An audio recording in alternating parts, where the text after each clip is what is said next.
নম্বর প্রশ্নের উত্তরটা তুমি কি লিখেছো বলো তো জোরে জোরে। স্যার, সাহসী লোকেরা দুঃখে ভাঙ্গিয়া পড়ে না। গুড। আর কেলটু তুমি কি লিখেছো বলো বলো কি লিখেছো?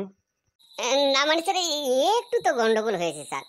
ও লিখেছে সাহসী লোকেরা দুঃখে ভাঙ্গিয়া পড়ে না, আর আমি স্যার আমার মতন লিখেছি স্যার সাহসী লোকেরা দুঃখে জাঙ্গিয়া পড়ে না। অপদার্থরা কেউ হাসবে না, পরীক্ষার কথা থাক। আমি আর কটা প্রশ্ন ধরবো, ধরে আজকের মতন ক্লাস শেষ। চেলটু তুমি বলো তো, মেয়েটি নিচে দাঁড়িয়ে আছে এটা ইংরেজিতে ট্রান্সলেট করলে কি হবে?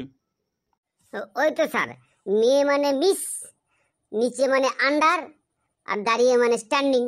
মেয়েটি নিচে দাঁড়িয়ে আছে মানে মিস আন্ডারস্ট্যান্ডিং। শাট আপ গদ্ধ পোতাকার। নাদিয়া তুমি বলো তো, আইজাক নিউটনের কাছ থেকে আমরা কি শিক্ষা লাভ করেছি? স্যার, তাল গাছ, বেল গাছ কিংবা নারকেল গাছের থেকে আপেল গাছের নিচে থাকা অনেক নিরাপদ। তাতে আপেল খাওয়ার সুবিধা হয় এবং সঙ্গে সঙ্গে জ্ঞানও বাড়ে। भाई मारो मुझे, मारो मारो मुझे, मारो मारो।